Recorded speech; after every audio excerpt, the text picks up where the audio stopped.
कैसे थे पंडित बिरजू महाराज जी? वो हमेशा चार्ज रहते थे। हम्म।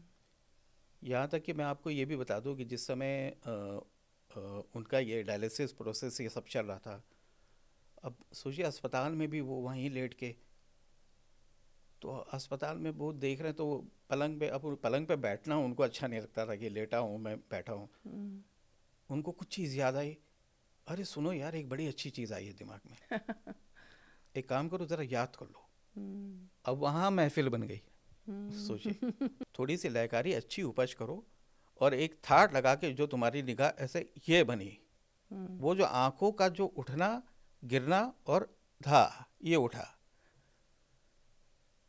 कि लोग जो हैं वो सब आपके आशिक हो जाएं, लेकिन है तो वही लय परिक्रमा, ताल वही। अब चाहे तमाम लोग दूसरा रास्ता पकड़ रहे हैं, उनको लग रहा है कि ये सबसे शॉर्टकट तरीका है, हम ऐसे पहुंच जाएं, तो शॉर्टकट तो हमेशा मुझे खतरनाक ही दिखता है।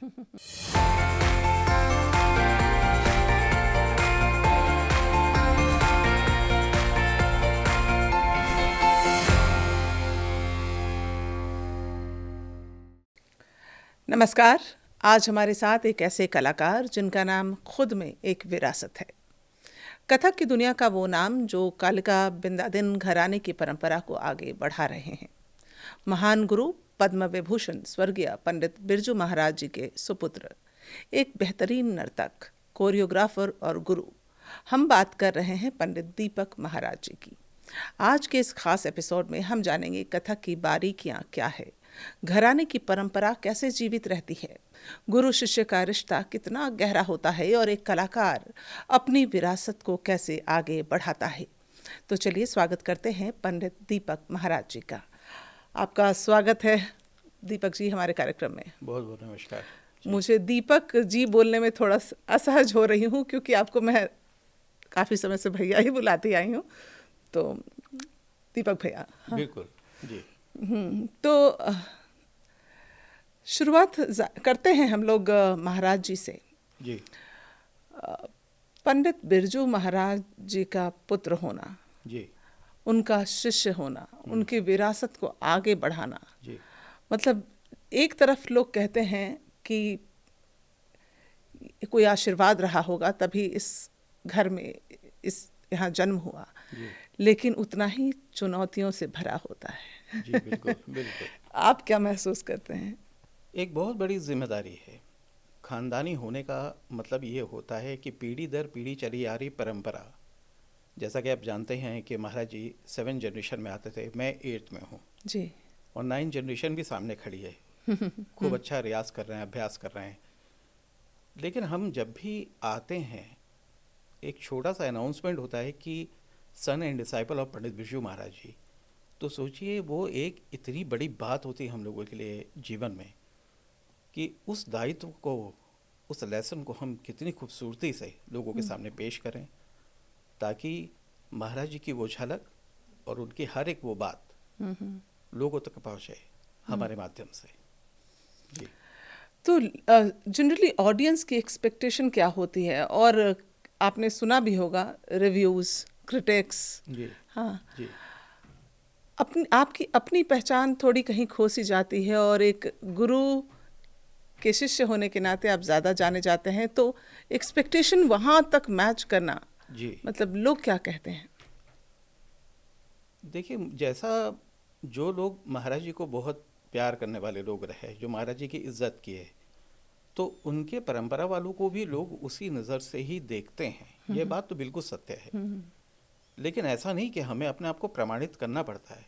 बिल्कुल। So we have to proof कि हम ऐसे बड़े गुरु, ऐसे बड़े पिता के पुत्र हैं, तो हमें उसको अपने आप को दिखाना ही पड़ेगा।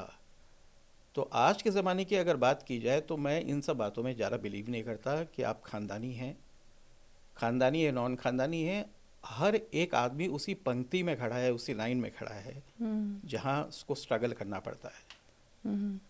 तो मैं आज भी अपने आप को उसी शून्य में पाता हूँ जहाँ था मैं, और हमेशा एक अध्याय, नए अध्याय की तरह एक नया पन्ना खुलता है। जिस जिस प्रकार से महाराज जी ने हमेशा जब भी अपनी कार्यक्रम की प्रस्तुति दी मैं भी बिल्कुल उनको देखता रहा, समझता रहा, और मैंने कहा कि मैं जब भी आऊँगा बिल्कुल एक नया स्टूडेंट बन के आपके सामने खड़ा होऊंगा। तो वहीं आप शून्य में पाते हैं खुद को, जी एक हाँ। स्टूडेंट के तौर पर सामने पाते हैं। जी हाँ, तो मैं बिल्कुल अपने आप को अभी भी उसी शून्य में देखता हूँ। हम्म। क्योंकि महाराज जी की जो कथा हमने सुनी कि किस संघर्ष से वो आगे बढ़े, चाहे आज सब कुछ मिला हम लोग को जीवन में, लेकिन देखिए आनंद तो वही है कि आप महाराज जी के वो उस स्टेज को जो महाराज जी ने स्ट्रगल किया उसको आज भी वैसे ही अपनाइए, हम्म। और अपना मुकाम, अपना अपना हिसाब जो है उसमें एक नई कली खेल के सामने दिखाई दे लोगों को, तो मुझे लगता है उसमें ज़्यादा आनंद है। जी। कैसे थे पंडित बिरजू महाराज जी, एक शिक्षक, एक गुरु, एक पिता, जब घर में ही हो जी तो मतलब माहौल तो ज़रूर, जाहिर सी बात है, कुछ अलग होता होगा। हाँ, नहीं बिल्कुल, क्यों नहीं। देखिए महाराज जी तो वाकई बड़े कमाल थे, क्योंकि मैं, हो सकता है शायद मैं अब जाके उनको समझने लगा हूँ। तब तो ये था कि जब वो सामने थे तब बहुत काम करते हुए देखा मैंने उनको, कंपोजिशंस कर रहे हैं, कोरियोग्राफीज कर रहे हैं, कुछ म्यूज़िक कंपोज कर रहे हैं। तो लेकिन सच में महाराज जी जैसी सादगी, इतने सोचिए कि अभी एक क्षण में वो कहाँ कार्यक्रम करके आ रहे हैं, लोग बाग जितने भी उनको चारों ओर से उनको घेर के रखते हैं, और इतने तमाम लोग आ रहे हैं उनके साथ पिक्चर ले रहे हैं, ऑटोग्राफ्स ले रहे हैं, सब कुछ कर रहे हैं। तो मैंने महाराज जी को हमेशा उसी रूप में देखा कि क्या क्या लाजवाब शख्सियत, क्या लाजवाब गुरु। तो क्योंकि जब से मैंने होश संभाला तब से मैंने महाराज जी को वैसे ही देखा, लेकिन जब वो घर आते थे तो उनसे ज़्यादा सीधा और साधारण इंसान कोई नहीं था दुनिया में। वही अपना गमछा लुंगी पहने, वही बनियान पहने अपने आराम से, और बस ये कहते थे हाँ भाई क्या बना है घर में। मैंने जो तो उनको सादा खाना खाते ही देखा है, ऐसा नहीं कि कोई बड़ी हस्ती है तो बहुत वैसा रहन सहन, वैसा खाना, बहुत सादगी, बहुत सहज सरल। सादा भोजन, सादगी, और कभी भी चाहे वो कहीं भी चले जाते थे, बड़े बड़े पार्टी में या कहीं भी चले जाएं, लेकिन वो घर में एक बार ज़रूर कहते थे अरे 2 रोटी मेरे लिए बना देना, घर का खाना खाऊंगा। तो इससे ये बात प्रमाणित होती, कभी उनके अंदर वो, जैसे कहते हैं ना एक ईगो होता है कि भाई हो जाता है कि भाई मैं इतना बड़ा कलाकार हूँ, महाराज के अंदर मैंने वो बात नहीं देखी। एक क्षण जिस समय वो मंच पे होते थे तो उनसे बड़ा विराट रूप और उनसे बड़ा कमाल कोई नहीं दुनिया में, और जैसे ही वो सादे कपड़े में अपने चले आते थे, उनसे ज़्यादा साधु और उनसे ज़्यादा साधारण इंसान कोई नहीं। मैंने तो ये भी देखा, आप ही लोगों से सुना और बताया करते थे आप लोग, जी कि मतलब जब वो नींद में भी होते थे तो उंगलियां चल रही होती थीं, और जी जी जी। हाँ, आपसे ही सुना, मतलब क्या कमाल, कला के प्रति इतना जुनून, इतनी शिद्दत से समर्पण। अरे बस ये सोच रही है कि मंत्र जाप चलता रहता था उनका, सोते जागते चाहे कुछ भी हो। हम उनका हाथ पैर दबाते थे, कभी सेवा कर रहे हैं तो पैर ऐसे ऐसे हिल रहे हैं, उंगलियां ऐसे चल रही हैं, कभी कभी आधी रात में उठ जाते थे, अम्मा यार एक बड़ी अच्छी तिहाई याद आई। तो इसको बोलते हैं, जैसे कहते हैं ना नाम जप करना, तो उनका नाम जप यही था, ताथई थे तत्, वही एक माला वही जप रहे हैं। और एकदम अकस्मात अगर कभी आधी आधी रात में भी उनको समझ में आ गया अरे यार ये चीज़ बड़ी अच्छी बनी, तो अगर कोई भी उनके शिष्य शिष्या या हम लोग अगर आसपास होते थे, अरे उठो ज़रा इस चीज़ को याद कर लो। तो ये चीज़ जो थी ना वो हमेशा चार्ज रहते थे। यहाँ तक कि मैं आपको ये भी बता दूँ कि जिस समय उनका ये डायलिसिस प्रोसेस ये सब चल रहा था, अब सोचिए अस्पताल में भी वो वहीं लेट के, तो अस्पताल में वो देख रहे हैं तो पलंग पे, अब पलंग पे बैठना उनको अच्छा नहीं लगता था कि लेटा हूँ मैं बैठा हूँ। उनको कुछ चीज़ याद आई, अरे सुनो यार एक बड़ी अच्छी चीज़ आई है दिमाग में, एक काम करो ज़रा याद कर लो। अब वहाँ महफिल बन गई, सोचिए। तो ऐसे लोग अब क्या होंगे। हम जी लेकिन मैंने तो आपको भी यही देखा है भैया, जी। पूरे शिद्दत के साथ आपने सेवा की है, और मैं तो आपको कथक का कोहिनूर ही कहती हूँ। अरे बस लेकिन अगर आपके बचपन में चलें तो एक ऐसे परिवार में आपका जन्म हुआ जहाँ कला ही जीवन था, फिर उसमें इस कला की ओर झुकाव कैसे हुआ? सहज था या कैसे आपने महसूस किया कि आपको कथक ही करना है? नहीं, मैंने पहले तो ये बिल्कुल डिसाइड ही नहीं किया था। मैं आपको पूरी स्टोरी अगर सुनाऊं, श्री राम भारतीय कला केंद्र में मेरी पैदाइश हुई थी। वहीं मेरी आंख खुली और वहीं मैंने देखा, तो वो जगह ही ऐसी है कि जो एक कला का कला प्रांगण। केंद्र में पैदाइश हुई। हाँ, कला का प्रांगण, और रियाज हो रहा है, कहीं घुंघरू की झनकार सुनाई दे रही है, तो कोई अपना अभ्यास कर रहा है, ये सब चीज़ें, तो वो सब ध्वनि कानों में पड़ती थी। तो मैं, मतलब, कैसी मेरी परवरिश हुई है उस माहौल में, और मेरा रुझान खेल कूद पे ज़्यादा था। मैं बहुत ज़्यादा स्पोर्ट्स में बहुत था। तो महाराज कहते भी थे, अरे थोड़ा सीख भी लो, थोड़ा नाच लो, देखो विरासत है, इसको याद कर लो। अब मेरा मन तो चंचल। अब मैं क्रिकेट बहुत खेला करता था, बहुत खेला हूँ क्रिकेट, कभी बैडमिंटन, कभी टेबल टेनिस, ये सब खेलना। लेकिन ऐसा नहीं था, मन में एक कलाकार तो छुपा ही था।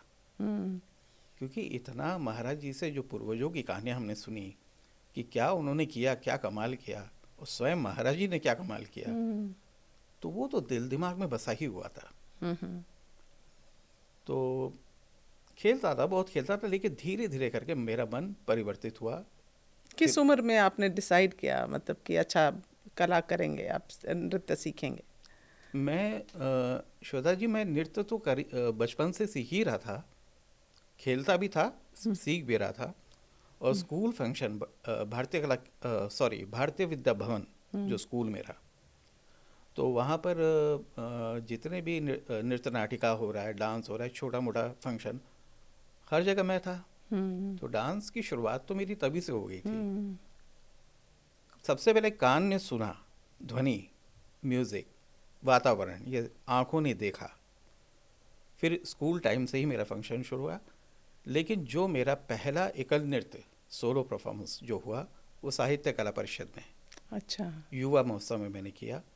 और उस समय काफ़ी यंग था मैं, हार्डली, मेरे ख्याल से मैं शायद 22 साल का होऊंगा, 23 साल का। अच्छा।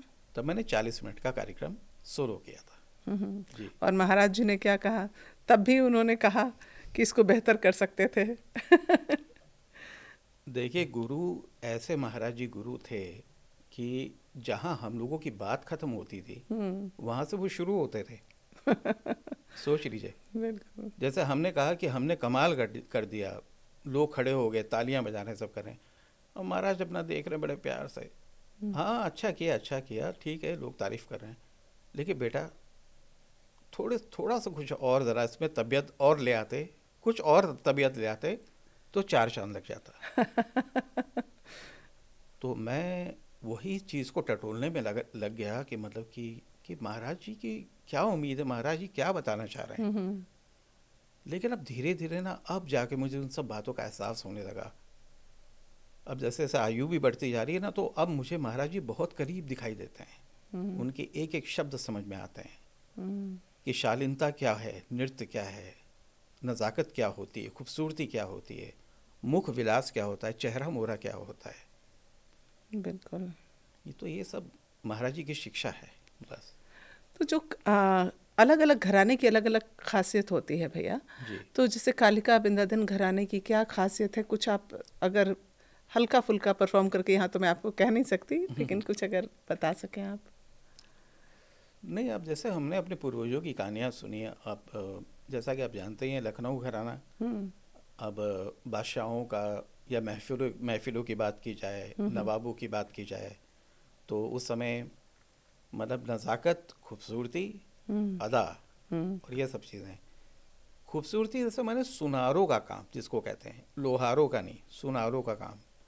जैसे कहते हैं ना कि जरी बनाना, एक खूबसूरत सा ऐसा चमकीला दिखाई दे रहा है आंखों को, तो ये काम लखनऊ में हुआ बहुत ज़्यादा। इसलिए महाराज बार बार टोकते थे कि बेटा आंखें ऐसे उठे तुम्हारी कि ऐसा लगे कि जैसे एक यात्रा है पूरी। महाराज जी के डांस में सबसे पहला लेसन ये होता था, dance is full of journey, like you are travelling. केवल ये नहीं कि तत तत मार दिया, वो महाराज जी कहते थे बेटा वो तत् के बीच में जो एक मध्यांतर आता है उसके बाद फिर दूसरा एक तत्व वहाँ जाता है, वाह। तो फुल ऑफ जर्नी दिखाई देता है। अब मैं महसूस करता हूँ उस चीज़ को, कोई जल्दीबाजी नहीं है। तो महाराज कहते थे चाहे समय तुम्हें कम भी मिल रहा है लेकिन तुम कम समय में भी अपनी बात कह जाओगे। थोड़ी सी लयकारी अच्छी उपज करो और एक थाट लगा के जो तुम्हारी निगाह ऐसे ये बनी, वो जो आंखों का जो उठना गिरना और था ये उठा कि लोग जो हैं वो सब आपके आशिक हो जाएं कि क्या नज़र बनी है। तो ऐसा कॉम्प्लीमेंट मिलना बड़ा मुश्किल काम होता है, बड़े नसीब वालों को भी मिलता है, सबको नहीं मिल पाता है। क्योंकि देखिए तैयारी तो आजकल हर जगह है, गति भी है, तेज़ी भी है, लेकिन वो जो नज़ाकत कहते हैं ना कि एक ओट से उठे और ये आंख गई और ऐसे ध्यान से देखते ही गर्दन उठी और या ता ये आंख गई, तो ये जो ठहराव है। ये कैसे कर लेते हैं आप लोग? मुझे तो लगता है इतना तो मेरे मसल्स पे कंट्रोल ही नहीं है। ये जाहिर सी बात है कि रियाज से ही आता होगा, लेकिन नहीं देखिए मुझे तो लगता है हम चाह के भी नहीं कर सकते। नहीं नहीं देखिए ऐसा होता है कि सबसे पहले तो अपने मन को राज़ी कीजिए। सबसे पहले मन आज्ञा देता है, मन जब आज्ञा देता है तब आप वो चीज़ आपके चेहरे पे आती है। बात आपने ध्यान किया मन को मनाया कि मैं ऐसी नज़र फेंकूंगा कि सामने वाला देखते रह जाए। ये सब शिक्षा का एक पूरा का पूरा एक हमारे यहाँ जो सिखाया गया। तो महाराज ने इन सब बातों पे बहुत ज़्यादा ध्यान दिया। आप देखिए कभी महाराज जी ज़्यादा गति के पीछे नहीं भागते थे, लेकिन एक था वो जो एक नज़र पड़ती थी ना उनकी, तो ऐसा लगता था कि अपार जैसे समंदर के बिल्कुल अंतिम छोर तक चले गए हो, जिसका कोई छोर ही नहीं है, ख़त्म। तो भैया आप गाते भी तो उतना ही सुंदर हैं, तो गायकी को भी शामिल करने मतलब ज़रूरी होता है कि शामिल किया जाए जब हम एक डांसर बन रहे हों, एक क्लासिकल डांस फॉर्म सीख रहे हो, परफॉर्मिंग आर्टिस्ट, तो गायकी का की भूमिका क्या रह जाती है? देखिए गायकी भी एक बहुत सिद्धि का काम है और हमारे ख़ानदान में गायकी हुई है। हमारे यहाँ ऐसी ऐसी ठुमरियाँ गाई गई हैं कि ऐसा लगता था, वो पुराने ज़माने की बात नहीं कर रहा हूँ, वहाँ तो बहुत ठहराव था, लय भी बड़ी गढ़ी हुई लय होती थी, उस गढ़ी हुई लय में गा रहे हैं हमारे। जैसे अक्सर महाराज जी जिक्र भी किया करते थे, तो हमारे छोटे महाराज स्वर्गीय शंभू महाराज जी बड़ा सुरीला गाने वाले, और ऐसा ज़मीन से गड़ा हुआ गाना गाते थे कि लय एकदम कम है और वहीं से वो ठुमरी शुरू करते थे, सोचिए। लेकिन गायकी का मतलब भी महाराज जी ने समझाया। तो हमारे यहाँ 3 शाखाएं निकली, एक नृत्य, एक गायन और एक वाद्य की ओर। हाँ, थोड़ा सा डिटेल में मुझे बताइए ना, आप विरासत जो चली आ रही है जी उसमें क्या क्या है? जैसे आपने कहा गायन है, नृत्य है और जी वादन। जी, वाद्य मतलब तबला, तबला, जी इंस्ट्रूमेंट्स। जी। हाँ, सो ये आपकी फैमिली में मतलब आपके चाचा से शुरू हुआ या उससे पहले से शुरू हुआ? नहीं देखिए ऐसा होता है कि उस समय जो एक समय था, सुरीले तो सभी लोग थे शुरू से ही, और जब तक गाने का वो और सही सुरों का ध्यान, और गाना जब तक आपके मन से जब उठता है और अच्छे सुर लगाने वाले आप होंगे तो वो आपके चेहरे पे भी दिखता है। क्योंकि चाहे आप कोई भी गाना गा रहे हैं, कोई भी ठुमरी गा रहे हैं, उसके शब्दों को आप सबसे पहले तो फील कर रहे हैं, और फील करने के बाद वो आपके कंठ तक आ रहा है। बिल्कुल। तो महाराज जी ये कहते थे कि बहुत ज़्यादा ज़ोर से मुर्गियाँ मत लगाना, क्योंकि इसमें ठहराव है, ठहराव से धीरे धीरे उसकी खूबसूरती को प्रस्तुत करो, ठुमरी को। तो हमारे जैसे आप जानते हैं स्वर्गीय बिंदादीन महाराज जी, जिन्होंने 5000 पोइट्री लिख दी, 5000, मतलब भगवान श्री कृष्ण और उनकी, तो पता नहीं क्या उनकी कृपा रही है कि उन्होंने ये सब बताया और इन्होंने लिख डाला। और भी बड़े बड़े हमारे पूर्वजों में सब रचनाकार हुए जिन्होंने लिखना शुरू कर दिया। तो लिखना भी कुछ कुछ लोगों को वरदान में ही मिलता है, बिल्कुल, हर कोई नहीं कर सकता, बहुत मुश्किल काम है।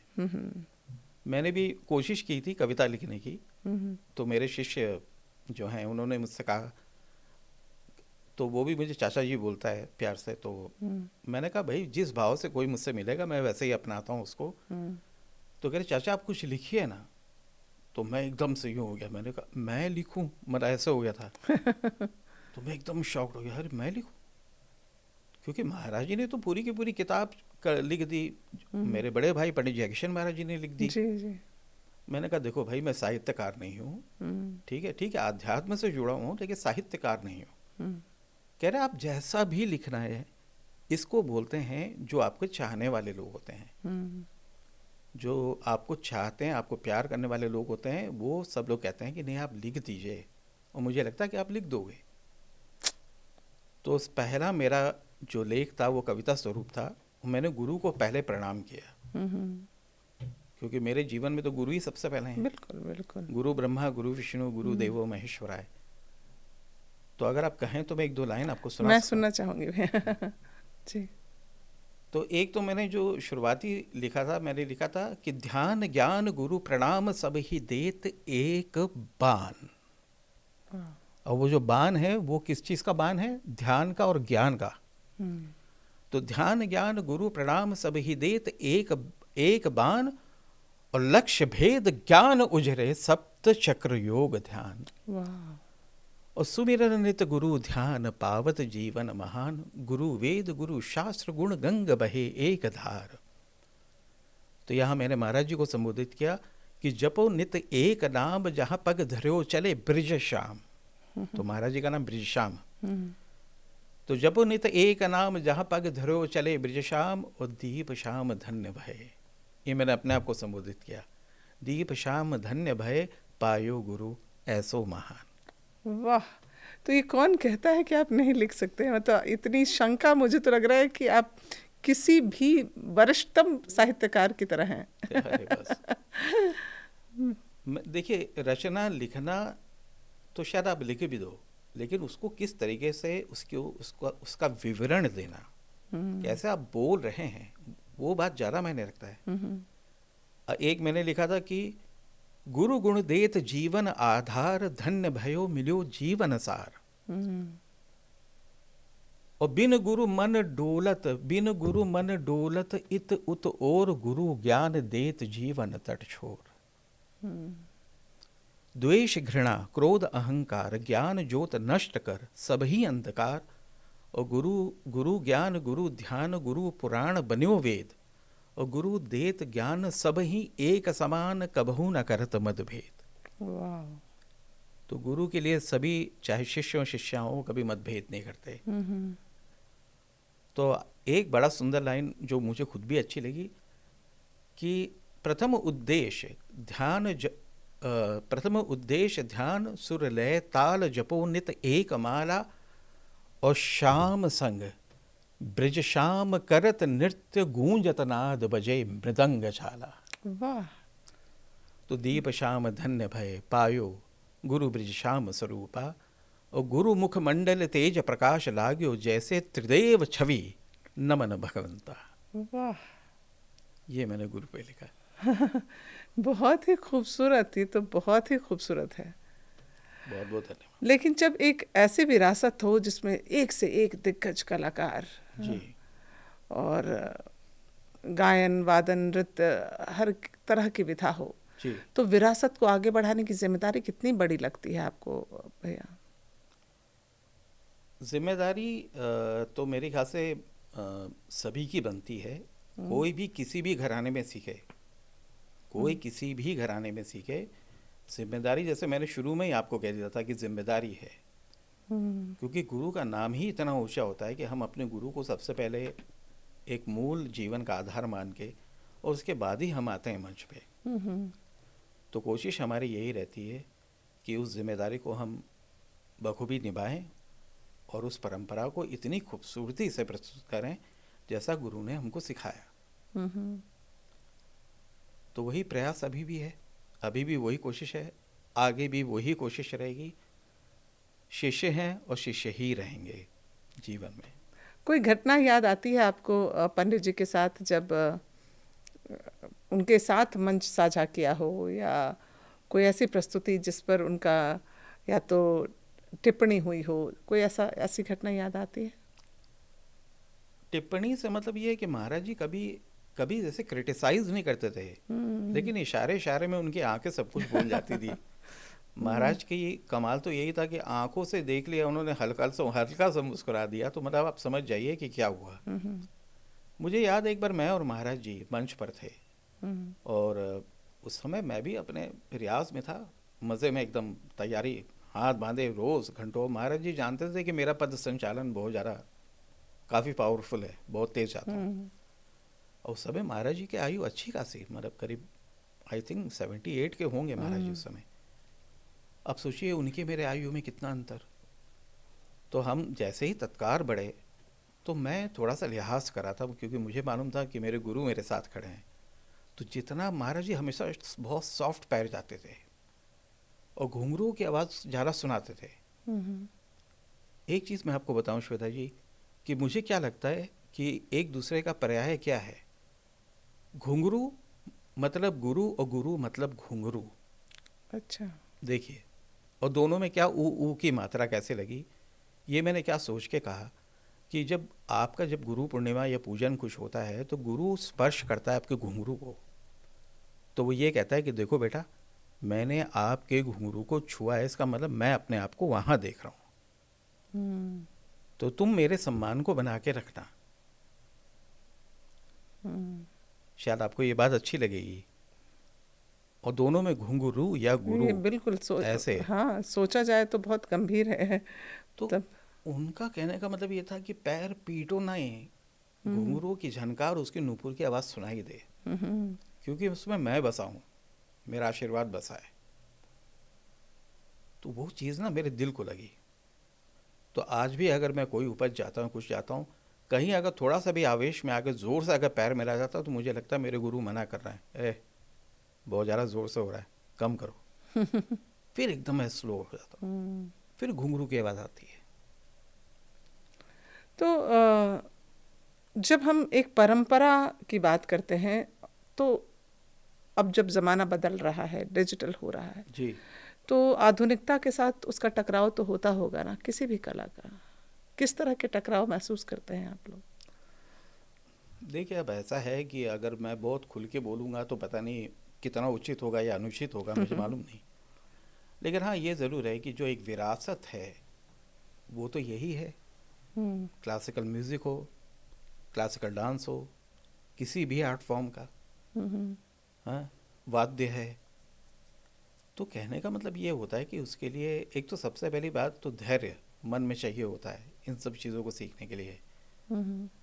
अब ठीक है, कोई कुछ और पसंद करता है, कोई दूसरे आर्ट फॉर्म में जाना चाहता है, लेकिन ये ज़रूर है कि जो रूट है, जो बेसिक, जो कहते हैं ना जड़, जड़ जो है वो तो क्लासिकल है, तभी तो वृक्ष खिलेगा। आप सारे गामा पाधा निसा जब पूरा सीखते हो, सानी धापा मागरेगा, फिर उसके दुनिया आरोही अवरोही कैसे होगा, किस राग पे आधारित है, उसका अभ्यास कर रहे हो आप, मनन कर रहे हो, मंथन कर रहे हो, आत्म मंथन। उसी प्रकार से डांस का भी वही हिसाब है कि एक हाथ ऐसे उठा तो एक कलाई ऐसे गई, तो मैं उसको कितने प्यार से देख रहा हूँ। तो आपको स्वयं उस चीज़ का प्रशंसक बनना पड़ेगा कि देखो क्या मेरी कलाई गई है, लेकिन वो मैं दिखाना क्या चाह रहा हूँ, वो मैं अपने आप को समझा रहा हूँ। लेकिन अगर आप बहुत पॉजिटिव सोच के अगर उस काम को करेंगे तो वो असर तो श्रोताओं में पड़ता है। ये नहीं कि मतलब कि देखो मैं कितना कमाल हूँ, जिस दिन ये भाव आता है ना कि देखो मैं, उसी दिन महाराज जी कहते हैं कि नृत्य खत्म हो जाएगा। बिल्कुल। या मैं कितना बड़ा संगीतज्ञ हूँ, या मैं कितना बड़ा वादक हूँ, हमेशा हम्बल रहो, बस सबसे बड़ी चीज़। तो अभी जैसा आपने अभी प्रश्न किया, आधुनिकता के साथ उसका मुझे तो कुछ ज़्यादा असर नहीं पड़ता इन सब बातों का। आधुनिकता मतलब क्या, आप सोचिए कि क्या कंटेम्प्रेरी फ्यूजन या ये सब चीज़ें होती नहीं है, तो होती सब कुछ है, लेकिन है तो वही लय परिक्रमा, ताल वही। अब चाहे तमाम लोग दूसरा रास्ता पकड़ रहे हैं, उनको लग रहा है कि ये सबसे शॉर्टकट तरीका है, हम ऐसे पहुंच जाएं, तो शॉर्टकट तो हमेशा मुझे खतरनाक ही दिखता है। आप लॉन्ग कट से जाइए, कोई बात नहीं, आपको एक बड़ी अच्छी सड़क मिलेगी जिस पे आप एकदम एक समान चलते चले जाएंगे। तो मैं इसी में खुश हूँ, और टकराव हो रहा है तो होने दीजिए, कोई बात नहीं। आखिर महाराज जी को भी लोगों ने याद किया, जब महाराज जी बॉलीवुड में जब। हाँ, मेरा ये सवाल हाँ था जी जी कि फिल्मों के लिए भी महाराज जी ने बहुत काम किया, जी जी और देवदास तो हर कोई जानता है। जी हाँ जी हाँ जी। मतलब कोई ऐसा नहीं होगा इस धरती पर जो उनको पसंद ना करता हो महाराज जी की कोरियोग्राफी को, मतलब इतना हाँ बढ़िया काम किया। जी। तो फिल्मों में क्या स्कोप कितना होता है एक कलाकार के लिए, एक परफॉर्मिंग आर्टिस्ट के लिए जो कि क्लासिकल से जुड़ा हो? कितना स्कोप है? महाराज जी ने तो दिखाया कि हाँ होता है, लेकिन बिल्कुल। उसके बाद अगर हम देखें तो हम्म। कितना कितना स्पेस रह गया है? नहीं, आप जैसा आपको पता होगा ना कि महाराज जी ने केवल उन्हीं सब गानों गानों का सिलेक्शन किया जो क्लासिकल या सेमी क्लासिकल बेस पर ही था।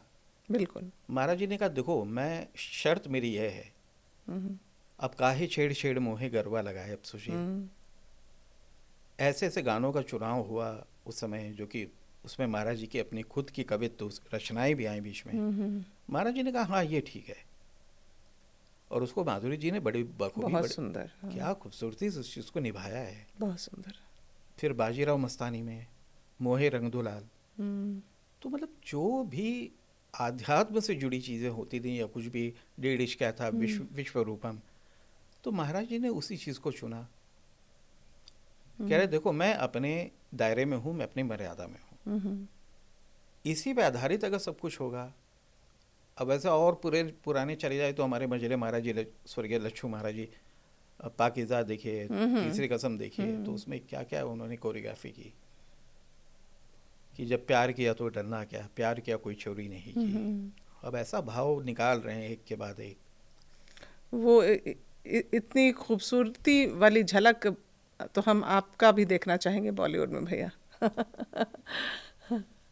देखिए अभी तो फिलहाल तो अभी ऐसा है कि जो वर्तमान है, वर्तमान स्थिति तो ये है कि मैं तो केवल एक ही चीज़ की गुजारिश करना चाहूँगा कि अगर आप सच में मुझे आठवीं पीढ़ी महाराज जी की मानते हैं या उस परंपरा को मानते हैं, मैं कभी किसी को रोकता नहीं, टोकता नहीं। मैंने कहा सभी लोग खूब फलित हों, खूब अच्छा काम करें, लेकिन जो उस खानदान से हैं, जो लोग हैं, उनकी ओर ज़रूर थोड़ा सा लोगों का ध्यान जाना चाहिए।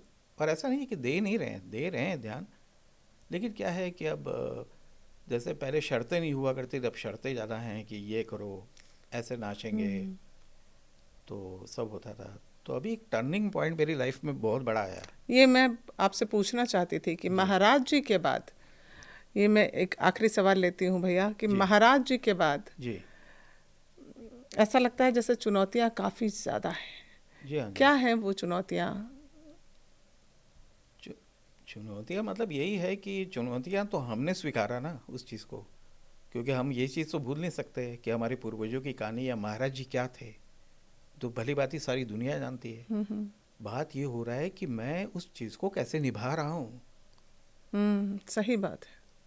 तो उसके लिए तो श्वेता जी ऐसा है कि उसके लिए तो अ, लोगों का उतना बढ़कर आगे आना ज़रूरी है, कि चाहे वो महाराज जी की आठवीं जनरेशन, चाहे मैं हूँ, मेरी बहन है ममता, मेरी दोनों बेटियां हैं रागिनी, यशस्वनी, और मेरे जो नेफ्यू हैं त्रिभुवन महाराज, बड़े भैया के बेटे, शिंजनी कुलकर्णी,